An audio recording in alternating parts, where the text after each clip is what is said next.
So, first off, if you've been watching this channel for any length of time, you saw the video yesterday. I was in rough shape. I was not feeling good. But you sleep 20 hours, and it's amazing what your body can do. So I feel, I feel really, I feel good today. So I think that little cold is behind me, and sometimes your body just needs to rest. So, thank you for all the notes and comments. I appreciate it all of them. That you take the time to wish me well and to feel better. So thank you very much for that. What I thought I would do today, again, the daily Millionaire news is all about kind of figuring out what's going on in the economies, what's going on with consumers, cost of capital, all of those things.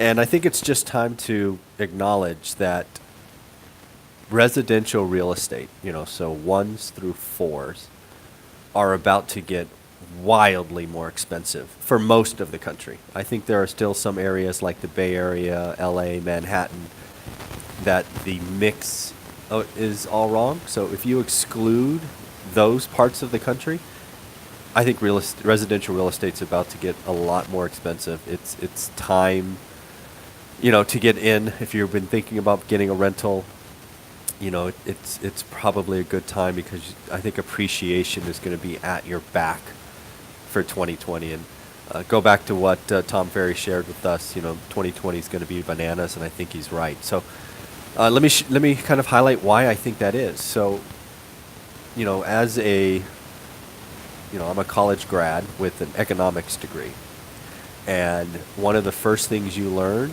is supply and demand, right? It's very simple, but it's also very important. We are at a record low inventory of single-family homes for sale. This goes back all the way back to 1982. And in 1982, we had a lot less homes. We had a lot less demand as well. So to think that we are at record lows not seen since the early 80s, that should be a sign.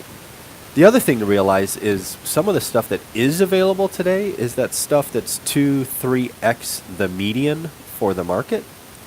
And that stuff is kind of swaying what's truly available, because if you start to put striations in the available inventory, stuff at the median and below is extremely hard to find.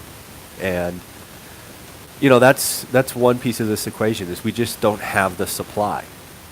So that's step one in myself feeling very confident about real estate values for residential properties 1 through 4s below the median for your target market.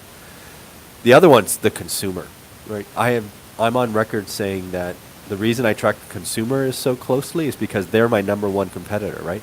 I'm an investor. I have to put 20, 25, 30% down on properties to make them work. Owner occupants can come in for 3.5% down. So just mathematically, they can pay more. And again, they're buying a mortgage payment, and I need to, my math is different than theirs. So with record low inventory and a consumer who is flying high, I mean, if you need any more proof that the consumer is fine, look at Apple's earnings yesterday and Tesla's earnings today. I can't think of two wonderful companies who sell great products that are ridiculously expensive just crushing it. If we were in a bad economy, you could trade down, right? That's another thing you learn in economics, right? Is when the economies get bad, people trade down, right? So you go from a Tesla to pick another car company. I don't want to get blasted in comments. So any other car company you trade down from. So the consumer is fine, right? So that's the second piece of this. And then the third one is cost of capital. And cost of capital, Fed is on record. They just said they're going to keep rates where they are. They're targeting 2% inflation, which is nowhere in sight. And oh, by the way, we have this virus in Asia going on that is going to keep the world economy less than robust. So 2020 is going to be a year of price appreciation. We will have certainly price deflation at the very top of the market. I think that kind of, that market is kind of all on its own. But when we're talking about affordable homes, they're going to go up this year. And they could go up 8 to 10% this year. I'm pretty bullish on properties this year. So what are we going to do in our portfolio? Well, we're going to keep adding. We're going to keep, be very happy with all the single-family homes we own, and just keep them rented. And rental rates are going up, as are occupancy. So again, the consumer is fine. Cost of capital is not going up. In fact, if it does anything, it'll go down. I'm not calling it to go down, but if it's not going up, that's for darn sure. And then the record low inventory. So, the daily Millionaire news today is clear as anything to me that, in my opinion, residential properties 1 to 4s at the median or below are going to go off the charts this year. We're going to see significant growth. But back to what happened today is, obviously we had Apple crush yesterday. Got my notes here. Apple crush yesterday.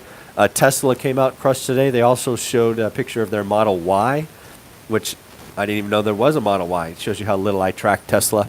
But it looks like the White House is going to potentially be suspending flights to China. The China virus coming together is going to keep demand or the economy from being crazy high and expensive. So that is what's going on.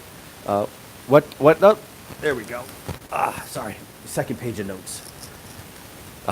So the Fed's going to be holding rates. Facebook. Oh yes, I'm feeling much better, Anya. Thank you. Way better. Yes, last 2 days were rough. Today's fine.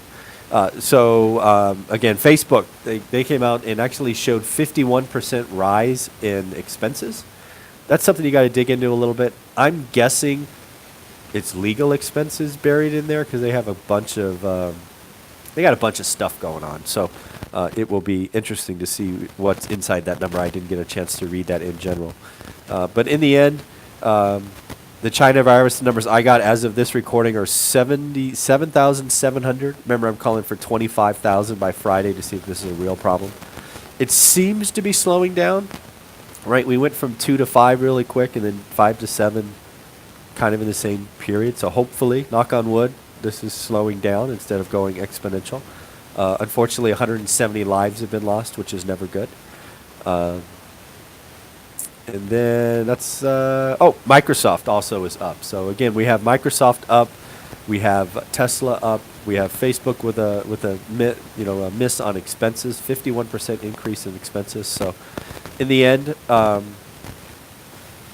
think today's news is all about residential real estate.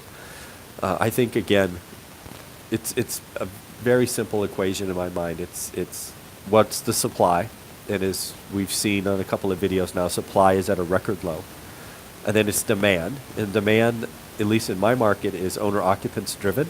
There are probably 90% of the buyers are owner occupants versus investors. And if the owner occupants are feeling good, and I think they're feeling good, and by the middle of the year, I think they're going to be feeling great if they're not already, with low unemployment, low cost of capital, all these different things they have going on.